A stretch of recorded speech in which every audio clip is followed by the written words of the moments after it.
जय हिंद दोस्तों, स्वागत है आप लोगों का आपके अपने चैनल टारगेट एजुकेशन में। दोस्तों, आशा करते हैं कि आप सभी अच्छे होंगे।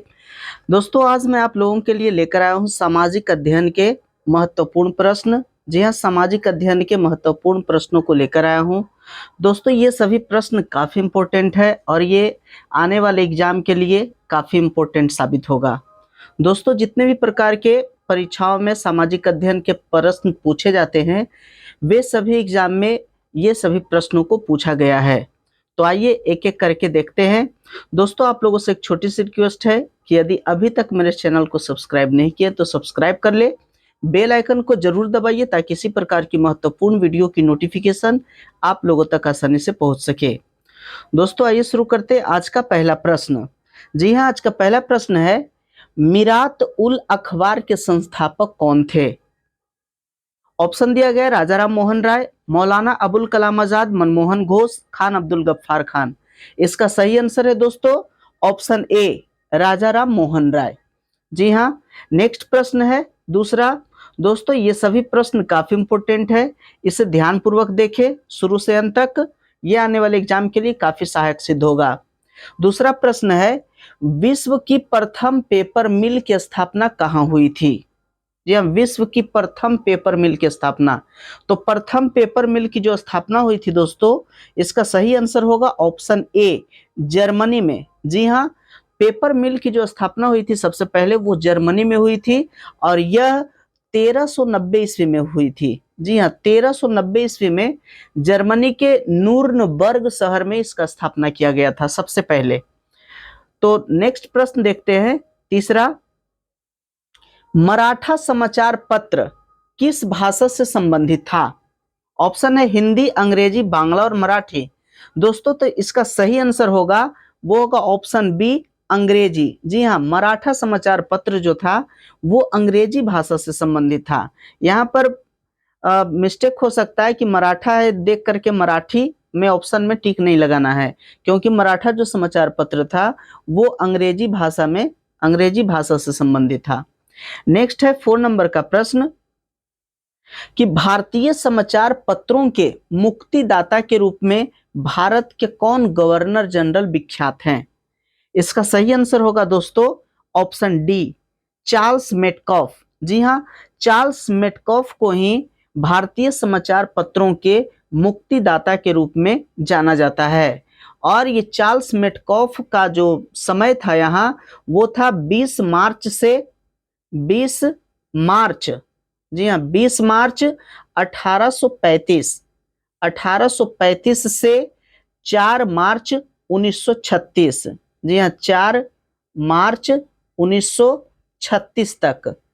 जी हाँ, 4 मार्च 1936 तक ये चार्ल्स मेटकॉफ यहाँ के गवर्नर जनरल थे, जिन्होंने भारतीय समाचार पत्रों को पूरी तरह से स्वतंत्रता दी।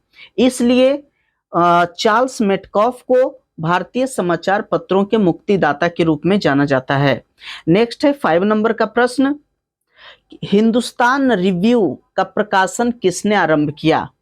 इसका सही आंसर होगा ऑप्शन डी, सच्चिदानंद सिन्हा ने। जी हाँ, हिंदुस्तान रिव्यू का प्रकाशन सच्चिदानंद सिन्हा किए। नेक्स्ट प्रश्न है 6 नंबर का, हिंद स्वराज पुस्तक के लेखक कौन थे?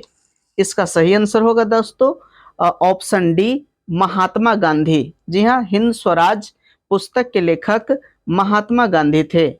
नेक्स्ट प्रश्न है 7 नंबर का, विश्व में सर्वप्रथम मुद्रण की शुरुआत कहाँ हुई? ऑप्शन है भारत, जापान, चीन और अमेरिका। तो दोस्तों, इसका सही आंसर होगा ऑप्शन सी, चीन। जी हाँ, मुद्रण क्रिया की शुरुआत सबसे पहले चीन में शुरू हुई। नेक्स्ट है 8 नंबर का प्रश्न, मानचित्र में नीले रंग द्वारा किस भाग को दिखाया जाता है? जी, मानचित्र के अध्ययन में नीला रंग से किसको दिखाया जाता है? इसका सही आंसर होगा ऑप्शन डी, जल को। जी हाँ, जल को मानचित्र में नीले रंग के द्वारा दिखाया जाता है।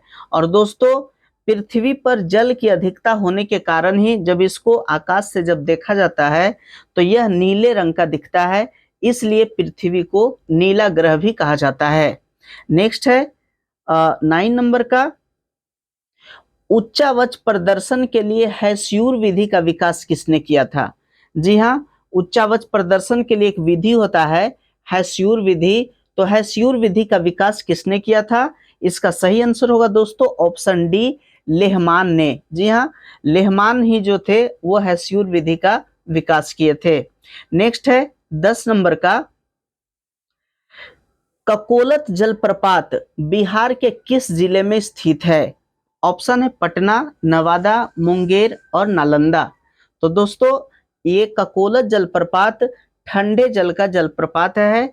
यहाँ पर जो है प्राकृतिक रूप से जल जो है पहाड़ पर से नीचे गिरता है और यह जो है नवादा जिला में स्थित है, इसलिए इसका सही आंसर होगा ऑप्शन बी, नवादा। जी हाँ, यह ठंडे पानी का जलप्रपात है। नेक्स्ट है 11 नंबर का, कि बिहार की किस नदी की उत्पत्ति अमरकंटक से हुई है? जी हाँ, अमरकंटक से किस नदी की उत्पत्ति हुई है? ऑप्शन है पुनपुन, कोसी, गंडक, सोन।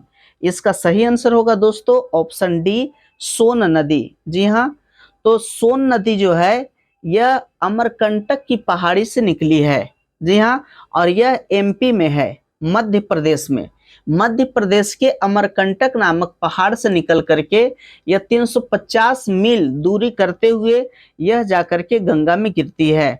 नेक्स्ट है 12 नंबर का, कि बिहार की प्राचीनतम नदी घाटी परियोजना कौन है? जी हाँ, बिहार की प्राचीनतम नदी घाटी परियोजना कौन है?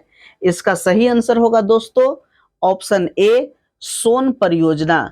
जी हाँ, सोन परियोजना जो है यह बिहार की प्राचीनतम नदी घाटी परियोजना है और इसका निर्माण अंग्रेज सरकार के द्वारा 1874 ईस्वी में करवाया गया था। जी हाँ, 1874 में सोन परियोजना का निर्माण कराया गया था और यह जो है बिहार की प्राचीनतम नदी घाटी परियोजना है। नेक्स्ट है 13 नंबर का, कि बिहार में रज्जू मार्ग कहाँ है? जी हाँ, बिहार में रज्जू मार्ग कहाँ है? ऑप्शन है बिहार शरीफ, गया, बांका और राजगीर। तो दोस्तों ये रज्जू मार्ग जो है इसका सही आंसर होगा ऑप्शन डी, राजगीर में है। जी हाँ, बिहार में रज्जू मार्ग राजगीर में है। नेक्स्ट है 14 नंबर का, झारखंड राज्य का गठन कब हुआ था? जी हाँ, झारखंड राज्य का गठन कब हुआ? इसका सही आंसर होगा ऑप्शन सी, 15 नवंबर 2000 ईस्वी को। जी हाँ, 15 नवंबर 2000 ईस्वी को झारखंड बिहार से अलग हुआ और एक नए राज्य का गठन हुआ। नेक्स्ट है 15 नंबर का, सरकार का कौन सा प्रकार सबसे अच्छा माना जाता है? जी हाँ, सरकार का कौन सा प्रकार जो है सबसे अच्छा माना जाता है? इसका सही आंसर होगा ऑप्शन बी, लोकतंत्र। जी हाँ, लोकतंत्र सरकार सबसे अच्छी सरकार होती है। नेक्स्ट है 16 नंबर का, कि 17वीं लोकसभा का चुनाव किस वर्ष हुआ था? जी हाँ, 17वीं लोकसभा का चुनाव किस वर्ष हुआ? ऑप्शन है 2010, 2014, 2015, 2019। इसका सही आंसर होगा दोस्तों ऑप्शन डी, 2019। जी हाँ, 17वीं लोकसभा का चुनाव 2019 में हुई थी और 18वीं लोकसभा का चुनाव 2024 में होना है। नेक्स्ट है 17 नंबर का प्रश्न, भारत में किस तरह के लोकतंत्र की व्यवस्था की गई है? जी हाँ, भारत का जो लोकतंत्र है वो कैसा है? ऑप्शन है प्रत्यक्ष, अप्रत्यक्ष, प्रत्यक्ष एवं अप्रत्यक्ष दोनों या इनमें से कोई नहीं। तो दोस्तों इसका सही आंसर होगा ऑप्शन बी, भारत का जो लोकतंत्र है वह अप्रत्यक्ष लोकतंत्र है। नेक्स्ट है 18 नंबर का प्रश्न। दोस्तों ये सभी काफी इंपॉर्टेंट प्रश्न है और दोस्तों आप लोगों से एक छोटी सी रिक्वेस्ट है कि यदि अभी तक मेरे चैनल को सब्सक्राइब नहीं किया तो सब्सक्राइब कर ले, बेल आइकन को जरूर दबाइए ताकि इसी प्रकार की महत्वपूर्ण वीडियो की नोटिफिकेशन आप लोगों तक आसानी से पहुंच सके। तो आइए देखते हैं 18 नंबर का प्रश्न, भारतीय लोकतंत्र के कितने अंग है? जी हाँ, भारतीय लोकतंत्र के कितने अंग है? ऑप्शन है 1, 2, 3 या 4। तो दोस्तों भारतीय लोकतंत्र के 3 अंग है और वह है कार्यपालिका, विधायिका और न्यायपालिका। जी हाँ, कार्यपालिका, विधायिका और न्यायपालिका यह लोकतंत्र के 3 अंग हैं। नेक्स्ट है 19 नंबर का प्रश्न, लोकतंत्र के मार्ग की सबसे बड़ी बाधा क्या है? जी हाँ, लोकतंत्र के मार्ग की सबसे बड़ी बाधा क्या है? ऑप्शन है लोकतंत्र में आस्था, अशिक्षा, सामाजिक समानता और राजनीतिक जागृति। तो इसका सही आंसर होगा दोस्तों ऑप्शन बी, अशिक्षा।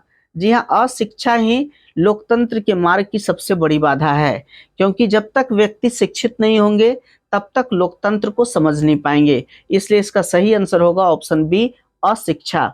नेक्स्ट है 20 नंबर का कि लोकतंत्र जनता का, जनता द्वारा तथा जनता के लिए शासन है, यह कथन किसका है? यह काफी महत्वपूर्ण कथन है दोस्तों, और इसका सही आंसर होगा ऑप्शन बी, अब्राहम लिंकन का। जी हाँ, यह कथन अब्राहम लिंकन का है। नेक्स्ट है, अब्राहम लिंकन जो थे वो अमेरिका के पूर्व राष्ट्रपति। नेक्स्ट प्रश्न है 21 नंबर का कि भारतीय संविधान के अनुच्छेद 19 में देश के सभी नागरिकों को कौन सा मूल अधिकार दिया गया है? जी हाँ, अनुच्छेद 19 के तहत भारतीय नागरिकों को कौन सा मूल अधिकार दिया गया है? इसका सही आंसर होगा दोस्तों ऑप्शन ए, स्वतंत्रता का अधिकार। जी हाँ, यहाँ का प्रत्येक व्यक्ति स्वतंत्र है और यहाँ के प्रत्येक व्यक्ति भारत के किसी भी कोने में जाकर के किसी भी प्रकार के बिजनेस कर सकते हैं, रह सकते हैं, इसकी पूरी स्वतंत्रता है। तो यह जो स्वतंत्रता का अधिकार है यह भारतीय संविधान के अनुच्छेद 19 में वर्णन है। नेक्स्ट है 22 नंबर का, उपभोक्ता अधिकार दिवस कब मनाया जाता है? उपभोक्ता अधिकार दिवस, इसका सही आंसर होगा दोस्तों ऑप्शन बी, 15 मार्च को। जी हाँ, 15 मार्च को उपभोक्ता अधिकार दिवस मनाया जाता है। नेक्स्ट है 23 नंबर का प्रश्न, भारतीय उपभोक्ता संरक्षण अधिनियम की घोषणा कब हुई? तो इसका सही आंसर होगा दोस्तों ऑप्शन ए, 1986 ईस्वी में। जी हाँ, 1986 ईस्वी में ही भारतीय उपभोक्ता संरक्षण अधिनियम की घोषणा की गई थी। नेक्स्ट है 24 नंबर का प्रश्न, उपभोक्ता द्वारा शिकायत करने के लिए आवेदन शुल्क कितना लगता है? जी हाँ, जब कोई भी दुकानदार अगर किसी उपभोक्ता को गलत सामान दे करके या अधिक रुपये में सामान दे करके अगर उसे ठगता है तो उपभोक्ता जो है उस शिकायत कर सकते हैं। तो उस शिकायत करने के लिए शिकायत का शुल्क कितना लगता है? तो इसका सही आंसर होगा ऑप्शन डी, कोई शुल्क नहीं लगता है। जी हाँ, उपभोक्ता द्वारा शिकायत करने के लिए आवेदन शुल्क 0 है, यानी कोई शुल्क नहीं लगता है। नेक्स्ट है 25 नंबर का, विश्व व्यापार संगठन का मुख्यालय कहाँ है? जी हाँ, विश्व व्यापार संगठन यानी WTO, वर्ल्ड ट्रेड ऑर्गेनाइजेशन, विश्व व्यापार संगठन का मुख्यालय कहाँ है? इसका सही आंसर होगा दोस्तों ऑप्शन बी, जेनेवा। जी हाँ, जेनेवा में ही विश्व व्यापार संगठन का मुख्यालय है। नेक्स्ट है 26 नंबर का, निम्नलिखित में से कौन बहुराष्ट्रीय कंपनी है? जी हाँ, बहुराष्ट्रीय कंपनी निम्न में से कौन है? Ford Motors, Coca Cola, Nokia या इनमें से सभी? दोस्तों इसमें से इसका सही आंसर होगा ऑप्शन डी, इनमें से सभी। जी हाँ, Ford Motors, Coca Cola, Nokia ये सभी जो है बहुराष्ट्रीय कंपनी है। दोस्तों बहुराष्ट्रीय कंपनी उसे कहते हैं कि जिसकी शाखा जो है वो एक से अधिक देशों में उसकी शाखा हो और वह कंपनी की जो सामान हो वह कई देशों में बिक रहा हो, वह बहुराष्ट्रीय कंपनी कहा जाता है। तो यहाँ ऑप्शन में जो दिया गया है Ford Motors, Coca Cola, Nokia ये सभी बहुराष्ट्रीय कंपनियां हैं। नेक्स्ट है 27 नंबर का कि अंतर्राष्ट्रीय व्यापार संबंधी नियम को निर्धारित करने वाली संस्था कौन है? जी हाँ, अंतर्राष्ट्रीय व्यापार संबंधी नियम को निर्धारित करने वाली संस्था कौन है? ऑप्शन ए है विश्व बैंक, बी IMF, सी UNO और डी इनमें से कोई नहीं। दोस्तों इसका सही आंसर होगा ऑप्शन डी, इनमें से कोई नहीं। जी हाँ, तो विश्व जो अंतर्राष्ट्रीय व्यापार संबंधी नियम को निर्धारित करने वाली जो संस्था है वह है WTO। जी हाँ, वर्ल्ड ट्रेड ऑर्गेनाइजेशन यानी विश्व व्यापार संगठन। और विश्व व्यापार संगठन की स्थापना हुई थी 1 जनवरी 1995 में। जी हाँ, 1 जनवरी 1995 में विश्व व्यापार संगठन की स्थापना की गई थी। नेक्स्ट है 28 नंबर का निम्नलिखित में से कौन प्राकृतिक आपदा है? जी हाँ, प्राकृतिक आपदा इनमें से कौन सा है? ऑप्शन दिया गया है आग लगना, बम विस्फोट, भूकंप और रासायनिक दुर्घटनाएं। तो दोस्तों इसका सही आंसर होगा ऑप्शन सी, भूकंप। जी हाँ, भूकंप जो है ये प्राकृतिक आपदा है। दोस्तों आपदा जो है मुख्यतः दो प्रकार के होते हैं, एक होता है प्राकृतिक आपदा और एक होता है मानव जनित आपदा। मानव जनित आपदा उसको कहते हैं कि जिस आपदा को मानव के द्वारा उत्पन्न किया जाए, जो मानव की गलती के कारण उत्पन्न होता है, जो मानव के द्वारा उत्पन्न होता है उसे मानव जनित आपदा कहा जाता है। और जिस आपदा जो स्वयं प्रकृति के द्वारा उत्पन्न होता है वो कहलाता है प्राकृतिक आपदा। तो आग जो है मानव के द्वारा लगाया जाता है, बम विस्फोट भी मानव के द्वारा किया जाता है, रासायनिक दुर्घटनाएं भी मानव के कारण होता है।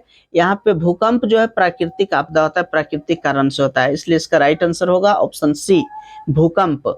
नेक्स्ट है 29 नंबर का कि मलबे के नीचे दबे हुए लोगों को पता लगाने के लिए किस यंत्र की मदद ली जाती है? दोस्तों जब कोई एक्सीडेंट होता है, जैसे हाल फिलहाल ये जो उड़ीसा में जो दुर्घटना हुआ, रेल दुर्घटना, तो उसमें से बहुत से लोगों की जान गई। तो उसमें जो दब गया लोग, तो वो दबे हुए लोगों को पता लगाने के लिए किस यंत्र की मदद ली जाती है? ऑप्शन दिया गया दूरबीन, इंफ्रारेड कैमरा, हेलीकॉप्टर, टेलीस्कोप। इसका सही आंसर होगा दोस्तों ऑप्शन बी, इंफ्रारेड कैमरा। जी हाँ, इंफ्रारेड कैमरा की मदद से मलबे के नीचे दबे हुए लोगों को पता लगाया जाता है। नेक्स्ट प्रश्न है 30 नंबर का। दोस्तों ये आज का अंतिम प्रश्न है, सुनामी का प्रमुख कारण क्या है? जी हाँ, सुनामी जो है इसका प्रमुख कारण क्या है? तो इसका सही आंसर होगा दोस्तों ऑप्शन ए, समुद्र में भूकंप आना। जी हाँ, समुद्र में भूकंप आना ही सुनामी का प्रमुख कारण है। दोस्तों तो ये था आज का 30 महत्वपूर्ण प्रश्न सामाजिक अध्ययन का। आशा करते हैं कि ये वीडियो आप लोगों को अच्छी लगी होगी। वीडियो अगर अच्छा लगा है तो लाइक कीजिए, अपने दोस्तों के साथ शेयर कीजिए और प्यारा सा कमेंट करना ना भूले। दोस्तों अगर आप मेरे चैनल पर नए हैं तो सब्सक्राइब कर ले, बेल आइकन को जरूर दबाइए ताकि इसी प्रकार की महत्वपूर्ण वीडियो की नोटिफिकेशन आप लोगों तक आसानी से पहुंच सके। वीडियो देखने के लिए बहुत बहुत धन्यवाद।